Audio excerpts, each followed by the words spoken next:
ओम अज्ञानतिमिरान्धस्य ज्ञानञ्जनशलाकया चक्षुरुन्मीलितं येन तस्मै श्रीगुरुवे नमः। श्रीचैतन्यमनोभीष्टं स्थापितं येन भूतले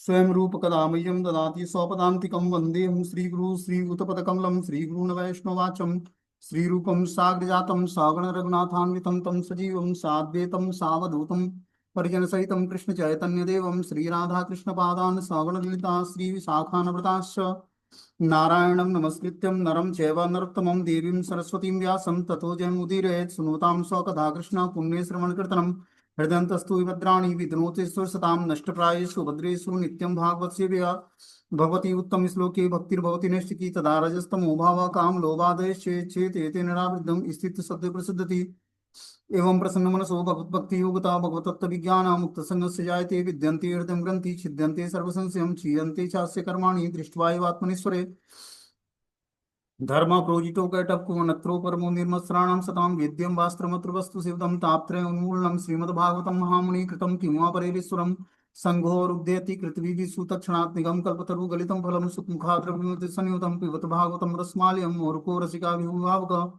सच्चिदानंद रूपाय विशुद्धोत्पत्ति हेतवे तापत्रय विनाशाय श्रीकृष्णाय नमः। संसार सागरे मग्नं दीनं मा करुणानिधि कर्मग्राह गृहीतांगम मामुद भवाड्वा श्रीमद्भागवतम आख्यानं प्रत्यक्षं कृष्णे स्वीकृत्य स्मयानातं मुक्तार्थं भवसागरे मनोरथो मदीयं सफलं सर्वथा तेवं निर्विघ्नेनैव कर्तव्यं दासोऽहं तं केशवं सुखरूपं प्रबोधज्ञं सर्वशास्त्रं विशारदम् एतत् कथा प्रकाशेन मद्ज्ञानाविनाशे भवय भवय यथा भक्ति पादविष्टभजायते तथा कृष्वे देवस्य नाथस्तु मोहितं प्रभु नाम संकीर्तनं यस्य सर्वपापप्रणाशनं प्रणामो दुःखशमनं तं नमामि हरिपरम् आराध्यो भगवान् ब्रजेश तन्यो तद्धाम वृंदावनं रम्याकाचिदुपासना ब्रजवधू वर्गेण या कल्पिता श्रीमद्भागवतं प्रमाण अम्लं प्रेमो पुमार्थो महान् श्री चैतन्य महाप्रभु मदमिदं तत्रादरुणा पर कृष्णाय वासुदेवाय देवकी नंदनाय च नंदगोकुमाराय गोविंदाय नमो नमः।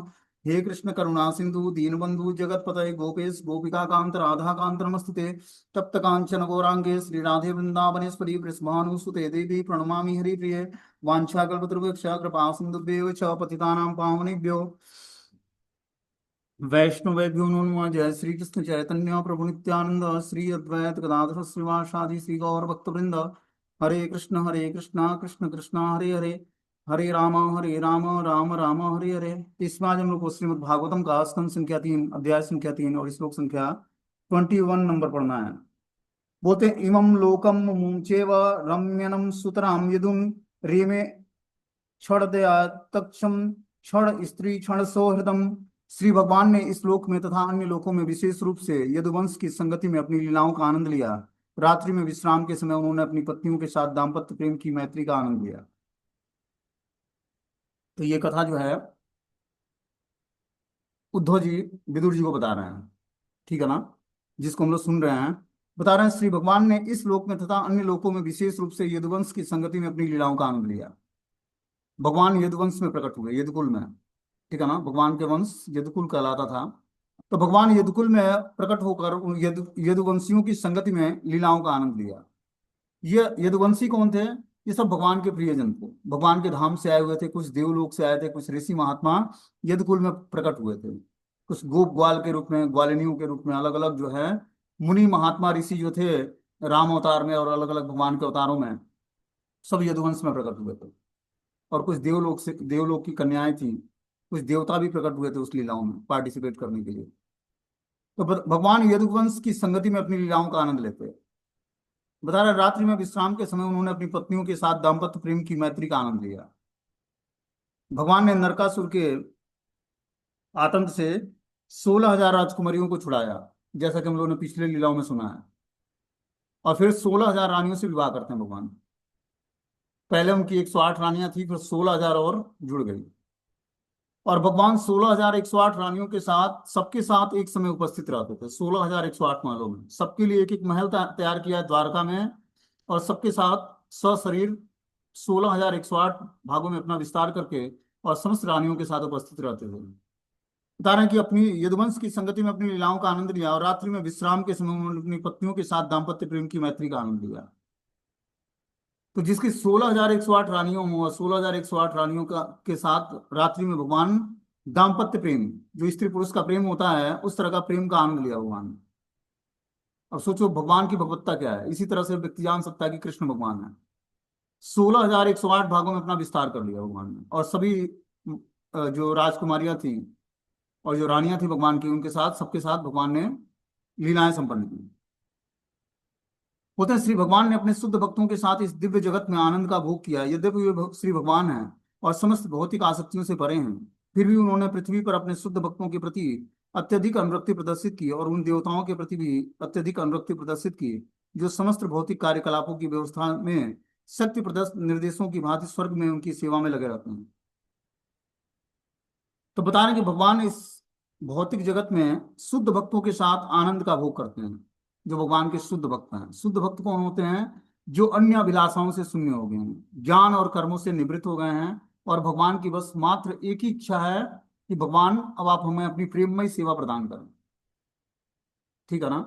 तो उसका उठना बैठना चलना फिरना बातचीत करना सब कुछ भगवान को समर्पित हो जाता है जब वो व्यक्ति शुद्ध भक्त बन जाता है।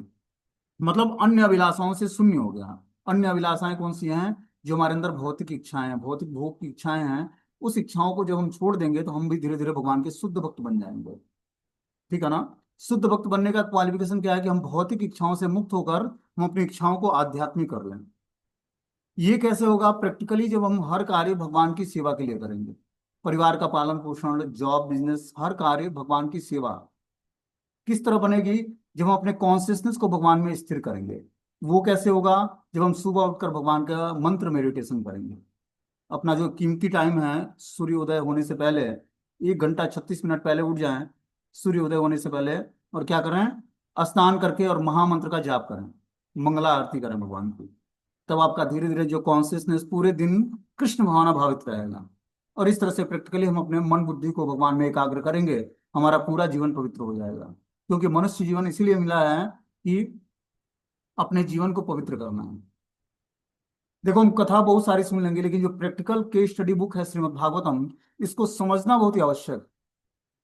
श्रीमद् भागवतम लोग कथा के रूप में बोलते हैं और आनंद भी आता है सुनने में म्यूजिकल इंस्ट्रूमेंट के सामने, लेकिन इसको प्रैक्टिकली हम अपने जीवन में धारण कैसे करें, ये तो बस आचार्यों की कृपा से ही हमें मालूम हो सकता है। जो प्रमाणिक आचार्य हैं, जिन्होंने ग्रंथों को लिखा है, जिन्होंने अपने शुद्ध हृदय के भाव को प्रकट किया है ग्रंथों के माध्यम से,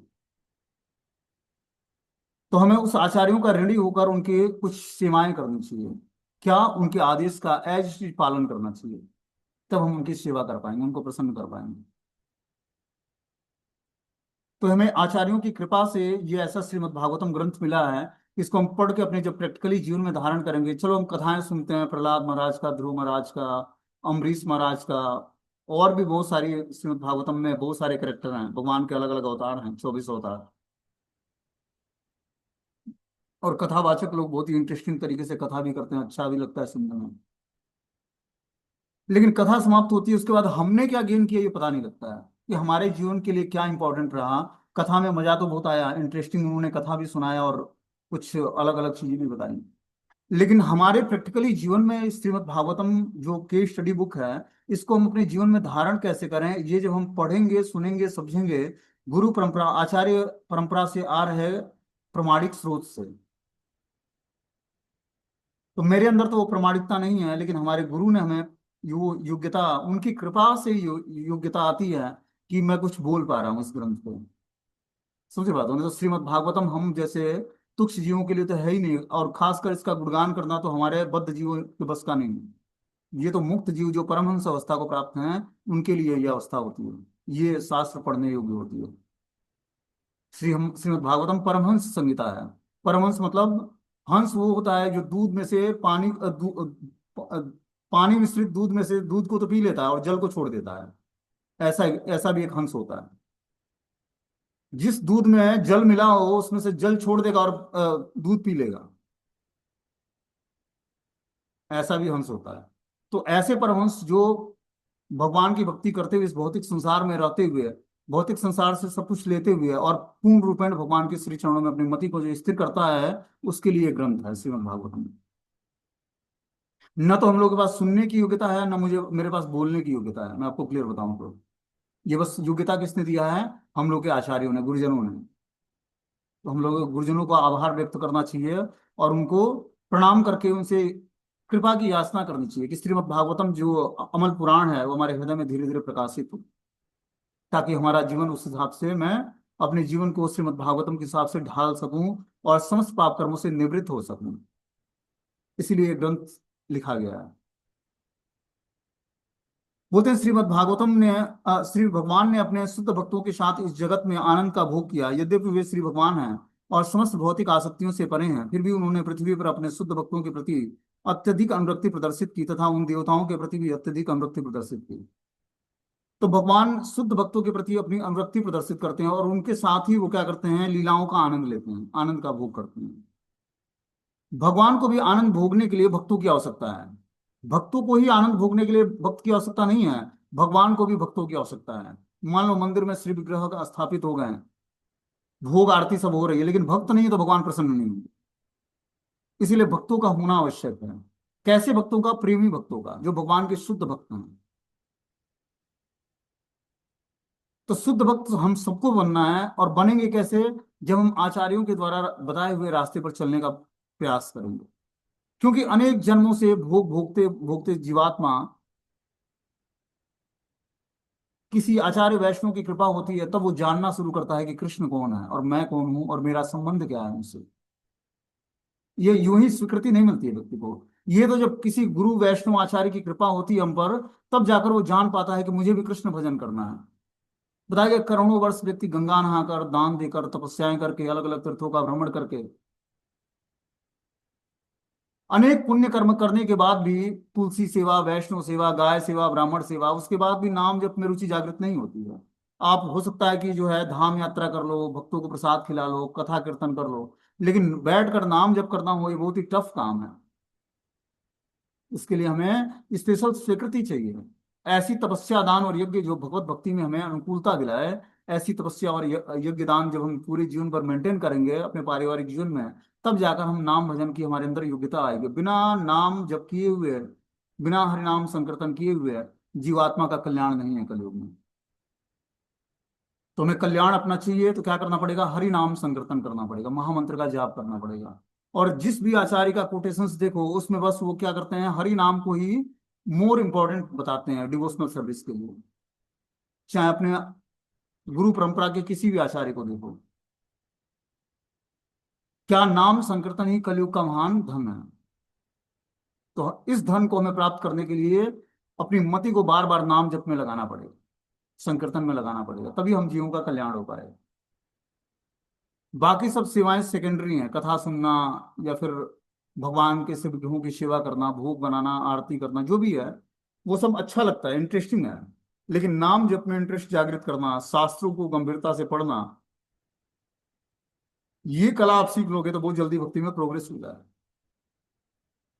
शास्त्रों को गहराई से 1-1.5 घंटा पढ़ो, विटामिन की तरह कार्य करेगा। आपके चेतना को बहुत जल्दी शुद्ध कर देगा। श्रीमद् भागवतम है, भगवद गीता है, चैतन्य भागवत है, चैतन्य चरितामृत है। ये सब ग्रंथों को पढ़ने मात्र से क्या होता है, व्यक्ति की चेतना बहुत जल्दी उत्कृष्ट हो जाती है। उसकी चैंटिंग सुधर जाएगी, जपा सुधर जाएगी, और जितने भी भौतिक विकार हैं सब धीरे धीरे नष्ट हो जाएंगे। क्यों? क्योंकि आचार्य परंपरा से ये शुद्ध ज्ञान हमारे पास आ रहा है। तो जब हम इस शुद्ध ज्ञान को पढ़ते हैं, समझते हैं, जानते हैं, क्वेश्चंस पूछते हैं, तब हमारे अंदर भी भक्ति करने की इच्छा जागृत होती है। ये रास्ता ही कृपा सिद्ध प्रोसेस है। यहाँ पर कृपा की याचना करनी पड़ती है, बाकी तो सब सेंटिमेंटल। आप 99% संस्थाओं में सेंटिमेंटल भक्ति होती है, जिसका कोई उद्देश्य नहीं है भगवत प्राप्ति। कहेंगे भगवत प्राप्ति, लेकिन भगवत प्राप्ति उस रास्ते पर चलकर नहीं होगा। आध्यात्मिकता का रास्ता प्रैक्टिकली जीवन में अपनाना पड़ेगा, न कि सेंटिमेंटली भावुकता भरा, पूरी भावुकता भरी जो है नौटंकी करने से भगवत प्राप्ति नहीं होती है। कि तुरंत भाव भक्ति को प्राप्त हो गए और हम सहचरी और अनुचरी बनकर, और जो है नित्य लीलाओं में क्या हुआ, हमने जो है रास लीलाओं का अनुकरण करने लगे, या फिर अलग अलग जो भगवान की लीलाएं हैं, उसमें पार्टिसिपेशन पाना। इतना आसान नहीं है जीवात्मा के लिए। जीवात्मा को पहले स्टेप बाय स्टेप क्रमिक विकास करना पड़ेगा। श्रीमद् भगवद गीता, श्रीमद् भागवतम को अच्छे तरीके से समझना पड़ेगा, नाम जप को अच्छे तरीके से करके सुनना पड़ेगा उसको, तब जाकर हमारा हृदय परिवर्तित होगा। तब जाकर चेतो दर्पण मार्जनम भव महादावाग्नि निर्वापणम होगा, चित्त का दर्पण साफ होगा। क्योंकि अनेक जन्म जन्मांतरों से व्यक्ति का चित्त जो है दूषित वातावरण में रहने के कारण, दूषित जोनि में रहने के कारण बहुत ही कलुषित है। जब वो नाम संकीर्तन करता है तो क्या होता है, चित्त का दर्पण साफ होता है, और तब उसमें राधा कृष्ण का निवास स्थान बनता है।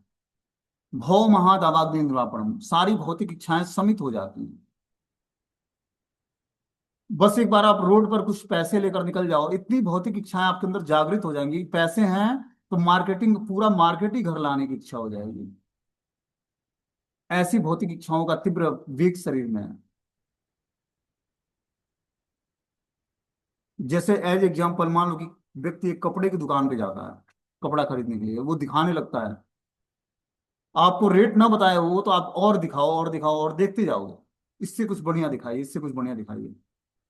वो तो जब रेट दुकानदार बताता है तब व्यक्ति को कंट्रोल में आता है कि हमारे बजट के बाहर है, और ये तो अनलिमिटेड बजट है, ये तो हमारे बजट के अंदर ही नहीं है। तब व्यक्ति को वो बोलता है कि नहीं नहीं, बस जितना आपने दिखाया इसी में से हमें सेलेक्ट करने दीजिए। तो भौतिक इच्छाएं हमारे अंदर इनफाइनाइट मात्रा में है, लेकिन इन इच्छाओं को हमें शुद्ध करना है। अनेक जन्म जन्मांतरों से हमें मेल फीमेल का जोड़ा मिला, ठीक है ना। चाहे हम कुत्ते के शरीर में हो, बंदर के शरीर में, बिल्ली, जो भी जंतु जानवर मनुष्य, जो भी कहलाए, पेड़ पौधे, सब में ये जोड़े मिलते हैं। लेकिन इस जीवन में जो हमें मनुष्य जीवन मिला, भगवान ने इंटेलिजेंस प्रदान किया। चलो हम स्त्री पुरुष दोनों साथ रहते हैं, वैवाहिक संबंध हमारा गृहस्थ आश्रम में है, तब भी हमें क्या करना है, अपनी चेतना को उत्कृष्ट बनाना है। दोनों मिलकर हमें दिव्य सेवा में भगवान की जोड़नी है। अब मान लो कि कोई एक भक्त है, कोई एक भक्त नहीं है, आपको उसको इनडायरेक्टली भगवान की सेवा में लगानी है। इनडायरेक्टली कैसे लगानी है, उनको भगवान की सेवा के लिए पहले तो घर में शिव विग्रहों को स्थापित करें। जिनके घर में व्यक्ति बस एक भक्त है, उसको शिव विग्रहों की सेवा करनी चाहिए। अगर जो मंदिर में सेवा नहीं करता है तो घर में शिव विग्रह स्थापित करें, उनकी सेवा करें, और लोगों को सेवा में एंगेज करें। कोई माला बना रहा है, कोई चंदन घिस रहा है, कोई तुलसी तोड़ के ला रहा है, कोई मार्केटिंग करके ला रहा है, सबको धीरे धीरे दिव्य सेवा में, अभी उनकी नाम जप की स्वीकृति नहीं है, लेकिन आप उनको भगवान की सेवा में लगा सकते हो। और सिंपली गौर निताई की सेवा में करनी चाहिए घर में। जो गौरांग और नित्यानंद प्रभु हैं, ये बहुत ही कृपालु भगवान है। इनकी कृपा से धीरे धीरे सारे परिवार के सदस्यों में बदलाव आ जाएगा।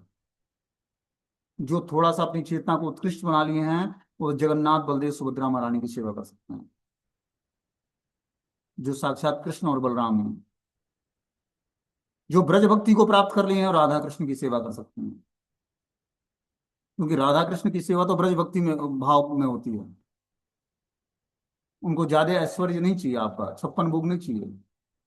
क्या चाहिए, बस दूध दही मिश्री में मेवा मक्खन मलाई से ही बना हुआ भोजन भगवान को चाहिए, राधा कृष्ण को। नहीं ज्यादा हाई फाई ड्रेस चाहिए भगवान को, नहीं ज्यादा पोशाक और मुकुट माणिक्य से बना हुआ आभूषण चाहिए। क्या चाहिए, वन फूलों की माला का, वन फूलों की माला चाहिए, सिंपल वस्त्र चाहिए, सिंपल भोजन चाहिए, और नाम संकीर्तन कीर्तन चाहिए। वैष्णव आचार्यों के द्वारा गाए हुए भजनों को जब हम उनके सामने गाते हैं, तो उस वैष्णव आचार्य की कृपा से हम राधा कृष्ण को जान पाते हैं। तो अभी जिस तरह की हमारी सेवा करने की टेंडेंसी है, नेचर है, या जिस तरह से भक्ति का हमारा स्टैंडर्ड है, उस तरह से हमें श्री विग्रहों की सेवा करके और भगवान को प्रसन्न करना। नाम संकीर्तन के साथ साथ जब हम पारिवारिक जीवन में श्री विग्रहों की सेवा करते हैं, तो भगवान का प्रेजेंस हमें रियलाइज होता है, अनुभव होता है। क्योंकि उस तरह से पारिवारिक जीवन में भगवान को समझ पाना बहुत ही मुश्किल है। कहीं दूर दूर तक रियलाइज ही नहीं होता कि भगवान भी हमारे घर में है और हमें उनकी सेवा करनी है। हम स्त्री पुरुष में आपस में ही खोए होते हैं। तो हमें धीरे धीरे क्या करना है, भगवान के शिव विग्रहों की सेवा करनी है, और नाम संकीर्तन को ज्यादा से ज्यादा करना है। जहां टाइम मिले, बस में, प्लेन में, घर में, रास्ते में माला लिए रहें और नाम जप करते रहें। कोई दूसरा मंत्र नहीं है, प्रमाणिक मंत्र हरे कृष्ण जो महामंत्र है, जो भगवान श्री चैतन्य महाप्रभु ने स्वयं इस कलयुग के बद्ध जीवों का उद्धार करने के लिए बताया है, न कि अन्य कोई नाम। प्रमाणिक मंत्र का जब हम जाप करेंगे तो धीरे धीरे हमारा जीवन जो है मंगलकारी बनेगा। ये महामंत्र सब कुछ प्रदान करने वाला है, आपकी समस्त इच्छाओं को शुद्ध करके, और लास्ट में भगवान की शुद्ध भक्ति प्रदान करने वाला है। वही यहाँ पर बता रहे हैं कि श्री भगवान अपने शुद्ध भक्तों के साथ इस जगत में आनंद का भोग करते हैं। यद्यपि वे श्री भगवान हैं और समस्त भौतिक आसक्तियों से परे हैं, फिर भी उन्होंने पृथ्वी पर अपने शुद्ध भक्तों के प्रति अत्यधिक अनुरक्ति प्रदर्शित की। उन देवताओं के प्रति भी अत्यधिक अनुरक्ति प्रदर्शित की, जो समस्त भौतिक कार्यकलापों की व्यवस्था में शक्ति प्रदत्त निर्देशों की भांति स्वर्ग में उनकी सेवा में लगे रहते हैं। तो भगवान अपने शुद्ध भक्तों के साथ और उन देवताओं के साथ जो भौतिक कार्यकलापों की व्यवस्थाओं में शक्ति प्रदत्त निर्देशों की भांति स्वर्ग में सेवाओं में लगे रहते हैं, उनके साथ भगवान आनंद का भोग करते हैं जब इस भौतिक संसार में आते हैं। तो बता रहे हैं उन्होंने अपने परिजनों यदुओं के प्रति, उन 16,000 पत्नियों के प्रति जिन्हें रात्रि में विश्राम के समय श्री भगवान से मिलने का शुभ अवसर प्राप्त होता था, विशेष आसक्ति प्रदर्शित की। श्री भगवान की ये सारी आसक्तियां उनकी अंतरंग शक्ति की अभिव्यक्ति है, जिनकी बहिरंगा शक्ति केवल छाया स्वरूप है। इस भौतिक संसार में व्यक्ति बिना आसक्तियों के रह ही नहीं सकता है। यह भगवान के चरित्र से हमें सीखने को मिलता है। लेकिन जो भगवान की आसक्तियां थी अपने परिवार के प्रति, यदुओं के प्रति, 16,000 पत्नियों के प्रति, वो जो आसक्ति थी वो क्या थी? वो भगवान की अंतरंग शक्ति की अभिव्यक्ति थी, न कि बहिरंग शक्ति की। लेकिन हम लोग क्या करते हैं, जो पारिवारिक आसक्ति होती है वो बहिरंग शक्ति का होता है। लेकिन भगवान की जो आसक्ति थी भगवान के अंतरंग शक्तियों से अभिव्यक्ति थी भगवान की, जिनकी बहिरंग शक्ति केवल छाया स्वरूप है। बोलते हैं स्कंद पुराण के प्रभास खंड में शिव तथा गौरी के मध्य हुई वार्ताओं में उनकी अंतरंग शक्ति की अभिव्यक्ति की पुष्टि होती है। श्री भगवान द्वारा 16,000 गोपियों से मिलने का उल्लेख हुआ है। यद्यपि श्री भगवान हंस परमात्मा हैं और सारे जीवों के पालन करता है, ये 16,000 गोपियां 16 प्रकार की अंतरंग शक्तियों का प्रदर्शन करती हैं। तो ये जो है शिव और पार्वती के बीच में ये बात हो रही है स्कंद पुराण के प्रभास खंड में। बता रहे हैं कि अंतरंग शक्ति की अभिव्यक्ति की पुष्टि करते हैं भगवान शिव पार्वती माता से कि श्री भगवान द्वारा 16,000 गोपियों से मिलने का उल्लेख हुआ है, जिसमें श्री भगवान हंस रूप में दिव्य परम आत्मा है और सारे जीवों के पालन करता है। ये 16,000 गोपियां 16 प्रकार की अंतरंग शक्तियों का प्रदर्शन है। जो 16,000 गोपियां हैं ये भगवान की 16 प्रकार की अंतरंग शक्तियों का प्रदर्शन मात्र है। बोलते हैं तस्यैव रमणामस्यं सब संवत्सर गणान बहून गृहे मेधेषु योगेषु विरागम समजायतः। इस तरह से भगवान अनेकानेक वर्षों तक गृहस्थ जीवन में लगे रहे, किंतु अंत में नैश्वर्य यौन जीवन से उनकी पूर्ण विरक्ति पूर्णतया प्रकट हुई। तो भगवान इस तरह से अनेकानेक वर्षों तक गृहस्थ जीवन में लगे रहे। अपने 16,108 पत्नियों के साथ भगवान ने गृहस्थी का आनंद लिया द्वारका में, ठीक है ना। बता रहे हैं किंतु अंत में उन्होंने नैश्वर्य यौन जीवन से उनकी पूर्णतया विरक्ति प्रकट हुई।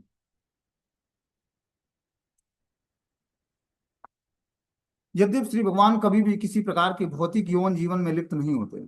यहाँ बता रहे हैं तात्पर्य में कि हम लोग जैसे बद्ध जीवों जैसे भगवान का कोई भौतिक यौन जीवन नहीं होता है, किंतु जगत गुरु के रूप में दूसरे को यह शिक्षा देने हेतु किस तरह गृहस्थ जीवन बिताया जाए, वे स्वयं अनेकानेक वर्षों तक गृहस्थ बने रहे। एक आचार्य के रूप में भगवान आते हैं, चाहे चैतन्य महाप्रभु के रूप में हो या कृष्ण के रूप में हो या राम के रूप में हो। कुछ आदर्श चरित्र प्रस्तुत करने भगवान इस धरा पर प्रकट होते हैं, मनुष्य रूप लेते हैं कि मनुष्य को उनका जिस रास्ते पर भगवान चले उस रास्ते पर चलकर अपने गृहस्थ आश्रम में रहते रहते कैसे हमें प्राप्त कर सकते हैं, उसके लिए भगवान एक आचार्य के रूप में आकर बताते हैं। वे स्वयं अनेकानेक वर्षों तक गृहस्थ बने रहे। श्री विश्वनाथ चक्रवर्ती ठाकुर बताते हैं कि समजायतम शब्द अत्यंत अर्थपूर्ण है, पूर्णतया प्रकट किया है। जब तक श्री भगवान पृथ्वी पर उपस्थित रहे उन्होंने अपने सारे कार्यों में विरक्ति प्रदर्शित की। जब तक इस धराधाम पर रहे तो भगवान ने अपने सारे कार्यों में विरक्ति प्रदर्शित की। जो भी कार्य करते हैं वो पूर्ण रूपेण विरक्त भाव से करते हैं। जैसे उन्होंने 16,108 रानियों से विवाह किया, ठीक है ना। और भगवान ने द्वारका लीलाओं से पहले मथुरा की लीला प्रदर्शित की, फिर उससे पहले वृंदावन की लीला प्रदर्शित की। लेकिन हम देखते हैं कि भगवान के हर एक लीलाओं में विरक्ति प्रदर्शित हुआ, भगवान ने विरक्ति प्रदर्शित किया। जैसी गोपियां भगवान कृष्ण से आकर्षित होती और भगवान श्री कृष्ण से मान करने लगती, वैसे ही भगवान लीलाओं से गायब हो जाते। समझ रहे बात को। तो भगवान ने कहीं भी आसक्ति प्रदर्शित नहीं की, हर जगह विरक्ति प्रदर्शित की भगवान ने। इसका पूर्ण प्रदर्शन तब हुआ जब उन्होंने दृष्टांत द्वारा यह शिक्षा देनी चाहिए कि मनुष्य को आजीवन गृहस्थ जीवन में आसक्त नहीं रहना चाहिए। भगवान द्वारका की लीलाओं के माध्यम से यह प्रदर्शित किया उन्होंने कि मनुष्य को आजीवन गृहस्थ जीवन में आसक्त नहीं रहना चाहिए। जब पुत्र और पुत्रियां बड़े हो जाएं तो उसको क्या करना चाहिए, अपनी रिस्पॉन्सिबिलिटी हैंड ओवर करके और उसको वानप्रस्थ स्वीकार करना चाहिए। और इस प्रकार वानप्रस्थ में आकर भगवान के नाम रूप गुलीला धाम की सेवा में अपने को इंगेज करना चाहिए। तब जाकर उसका धीरे धीरे जीवन पवित्र होगा और वो पारिवारिक आसक्तियों से निवृत्त हो पाएगा। ये बहुत ही आवश्यक है। नहीं तो आपकी जगह जो मृत्यु उसी परिवार में होगी, फिर से आप उसी परिवार में अलग अलग जूनियों में आ जाओगे और भटकते रहोगे उसी में। इसीलिए हमें पारिवारिक आसक्ति छोड़ने के लिए क्या करना पड़ेगा, जबरदस्ती प्रयास करना पड़ेगा, क्योंकि पूरे जीवन भर हम उनकी सेवा किए हैं। तो लास्ट में हम आसक्त हो जाते हैं, बुढ़ापा में और व्यक्ति को आसक्ति, मोह और ये सारे काम वासनाएं घेर लेती हैं। उसको लगता है कि मेरा परवरिश कौन करेगा, मुझे देखभाल कौन करेगा। उसने आश्रय भगवान का नहीं लिया। आश्रय किसका लिया, भगवान का न लेकर परिवार के जनों का लिया। इसलिए बुढ़ापे में और चिंताग्रस्त हो जाता है व्यक्ति, और उसी चिंता में शरीर का त्याग करता है। ये सारे ज्ञान का जब तक हम अपने प्रैक्टिकली जीवन में इसका उपयोग नहीं करेंगे, तब तक जीवन सार्थक नहीं बनेगा। बोलते हैं जीवन के अर्थ में अंत में श्रीमद् भागवतम सुनना चाहिए। श्रीमद् भागवतम का उद्देश्य क्या है, कि पारिवारिक जीवन से विरक्ति प्राप्त करना और भगवान में आसक्ति प्राप्त करना। तब जाकर आपकी चेतना उत्कृष्ट बनेगी, तब जाकर आप कृष्ण भावना भावित हो पाएंगे, और अंत काल में भगवान कृष्ण का स्मरण कर पाएंगे। ये प्रैक्टिकली हमें करना पड़ेगा, तभी जाकर हम पारिवारिक जीवन से विरक्त। अभी हम अपने दिन भर में कितने देर भगवान का स्मरण कर पाते हैं। बच्चों की याद आती है, पुत्र पुत्रियों की, परिवार के सदस्यों की, पत्नी की, बच्चों की, पड़ोसियों की, माता पिता की। माला नहीं हुई तो रात को याद आती है, अरे आज तो अभी 2 माला बाकी है, उसको भी कर लेते हैं फटाफट। तो फटाफट हरे कृष्णा हरे कृष्णा, 2 माला करने में पता लगी कि और टाइम 8 8 मिनट लगता है, इधर 5 मिनट में ही संपूर्ण हो गया। क्योंकि जल्दी पूरा करना है, उसको सोना है, सुबह जल्दी जगना है। तो क्या है इस तरह से, और जो हम करेंगे तो पूर्ण रूप में पारिवारिक जीवन से विरक्त नहीं हो पाएंगे। और ये स्त्री और पुरुष नहीं, ये सबको करना पड़ेगा। स्त्री और पुरुष को भी, स्त्री माताओं को भी और पुरुषों को भी अपने पारिवारिक जीवन से विरक्ति प्राप्त करनी ही पड़ेगी। ये नहीं कि बच्चे पाल रहे हैं हम उस पर आश्रित होने के लिए। वो समय गया कि बच्चों बच्चे हमारे, वो जैसे ही विवाह संस्कार होता है बच्चे अपना सेपरेट हो जाते हैं आजकल के जमाने में। आपको आश्रय भगवान का लेना है, अपनी चेतना को उत्कृष्ट बनाकर भगवान का आश्रय ग्रहण करना है। उस परिवार के सदस्यों को धीरे धीरे छोड़ना है जो हमें मिले हैं, उसको अपना नहीं मानना है। ये भगवान के दिए हुए जन हैं, ये भगवान की सेवा में इनको ट्रेनिंग देकर उनको एंगेज कर देना है, और अपने को उनसे पूर्ण रूप में विरक्त कर लेना है। इसकी ट्रेनिंग लेनी है, तब जाकर हमारी धीरे धीरे चेतना उत्कृष्ट बनेगी और हमें भगवान की सेवा करने की इच्छा जागृत होगी। बोल रहे हैं कि जब तक श्री भगवान पृथ्वी पर उपस्थित रहे, उन्होंने अपनी सारी कार्यों में विरक्ति प्रदर्शित की। इसका पूर्ण प्रदर्शन तब हुआ जब उन्होंने अपने नित्य संगियों दिव्य गोपियों से विरक्ति ले ली। किंतु श्री भगवान प्रकृति के 3 गुणों के प्रति अपनी तथाकथित आसक्ति को समाप्त करना चाहते थे। वे अपने दिव्य संगियों यथा रुक्मिणी और लक्ष्मियों की सेवा से भी कभी भी विरक्त नहीं हो सकते। जैसा कि ब्रह्म संहिता में वर्णन है कि लक्ष्मी सहस्त्र शत सब्र सिव्यमानम। तो बताना कि श्री भगवान द्वारा गृहस्थ जीवन से विरक्ति यह नहीं सूचित करती कि उन्होंने अपने नित्य संगियों दिव्य गोपियों से विरक्ति ले ली।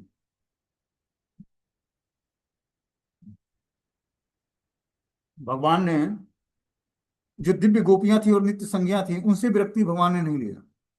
लेकिन हम लोगों के साथ ऐसा नहीं है। जो हम लोगों के साथ संगी हैं वो नित्य सिद्ध पार्षद नहीं है हम लोगों को। भगवान के तो ये सब नित्य सिद्ध पार्षद थे, भगवान के धाम से आए थे गोपियां, रुक्मिणी माता और सत्यभामा, जामवंती। ये सब भगवान के नित्य सिद्ध किंकरियां हैं, और ये भगवान की लीलाओं में पार्टिसिपेशन करने के लिए इस धराधाम पर भी प्रकटित होती हैं, और भगवान के नित्य धाम में भी भगवान के साथ उपस्थित होती हैं।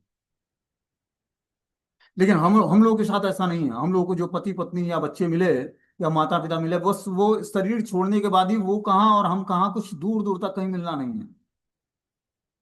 बस यही उसका लास्ट है, और उसका डेस्टिनेशन हर एक जीवात्मा का अलग अलग है कर्मों के हिसाब से।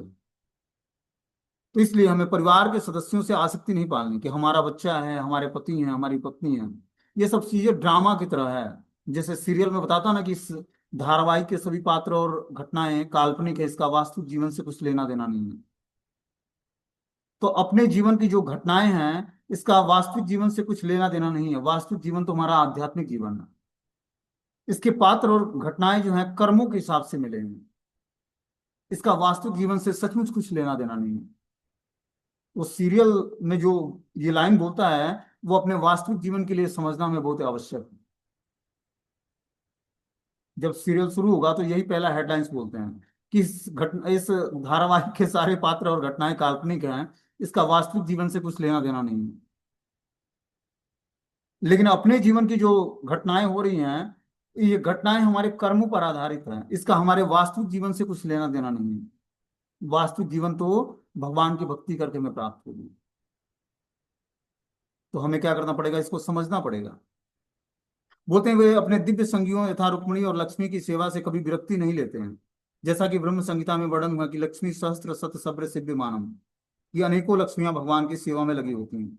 बोलते हैं देवाधीनेषु कामेषु देवाधीनम स्वयं पुमान को विश्रम भेत योगेन योगेश्वरम अनुव्रतम। प्रत्येक जीव एक अलौकिक शक्ति द्वारा नियंत्रित होता है, और इस तरह उसका इंद्रिय भोग भी उसकी अलौकिक शक्ति के नियंत्रण में रहता है। इसलिए भगवान श्री कृष्ण ने दिव्य ऐन्द्रिक कार्यकलापों में वही अपनी श्रद्धा टिका सकता है जो भक्ति में सेवा करके श्री भगवान का भक्त बन चुका है। क्या बता रहे हैं कि प्रत्येक जीव एक अलौकिक शक्ति द्वारा नियंत्रित है। भगवान की अलौकिक शक्ति है, उसके द्वारा हर एक जीवात्मा नियंत्रित है, और इस तरह उसका इंद्रिय भोग भी उसकी अलौकिक शक्ति के नियंत्रण में रहता है। जब वो दैवी प्रकृति आश्रितम, भगवान की दैवी प्रकृति का आश्रय लेता है जीवात्मा, तब उसकी इंद्रिय भोग की जो लालसाएं हैं वो भी नियंत्रित रहती हैं। इसलिए श्री कृष्ण के दिव्य ऐन्द्रिक कार्यकलापों में वही अपनी श्रद्धा टिका सकता है जो भक्ति में सेवा करके श्री भगवान का भक्त बन चुका है। तो भगवान की श्री कृष्ण की दिव्य ऐन्द्रिक कार्यकलापों में वही अपनी मति को या श्रद्धा को टिका सकता है जो भक्ति में सेवा करके अपने को भगवान का भक्त बना लिया है। क्योंकि ऋषिकेण सेवनम भक्ति उच्यते। जब ऋषिकेश की कृपा होती है तभी हम ऋषिकेश की सेवा में लग पाते हैं। ऋषिकेश मतलब इंद्रियों के स्वामी भगवान है। तो जब हम इंद्रियों के स्वामी को, अपनी इंद्रियों को भगवान की सेवा में लगाते हैं, इंद्रियों के स्वामी के, तब हमारी इंद्रियां पूर्ण बनती हैं, मतलब शुद्ध होती हैं। जैसा कि श्रीमद् भगवत गीता में कहा गया कि श्री भगवान के दिव्य जन्म और कर्मों को कोई नहीं समझ सकता। इस तथ्य की यहाँ पर पुष्टि हुई है कि श्री भगवान की भक्ति में सेवा द्वारा प्रबुद्ध व्यक्ति ही श्री भगवान के कार्यों तथा अलौकिक शक्ति द्वारा नियंत्रित अन्य लोगों के कार्यों के अंतर को समझ सकता है। बोलते हैं जो व्यक्ति श्री भगवान के दिव्य जन्म और कर्मों को नहीं, कोई नहीं समझ सकता, इसी तथ्य की यहाँ पर पुष्टि हुई है कि श्री भगवान की भक्ति में सेवा के द्वारा प्रबुद्ध व्यक्ति ही श्री भगवान के कार्यों और अलौकिक शक्तियों द्वारा नियंत्रित अन्य लोगों के कार्यों के अंतर को समझ सकता है। जो दिव्य भक्ति करके भगवान की भक्ति में सेवा में प्रबुद्ध बन गया है, वही व्यक्ति भगवान के कार्यकलापों और अलौकिक शक्तियों द्वारा नियंत्रित अन्य लोगों के कार्यों के अंतर को समझ सकता है कि एक व्यक्ति जो है भगवान की अलौकिक शक्ति के द्वारा नियंत्रित है, और दूसरा व्यक्ति जो नियंत्रित नहीं रहना चाहता, उनके कार्यों में अंतर क्या है। ये वही समझ सकता है जो भक्त बन गया है।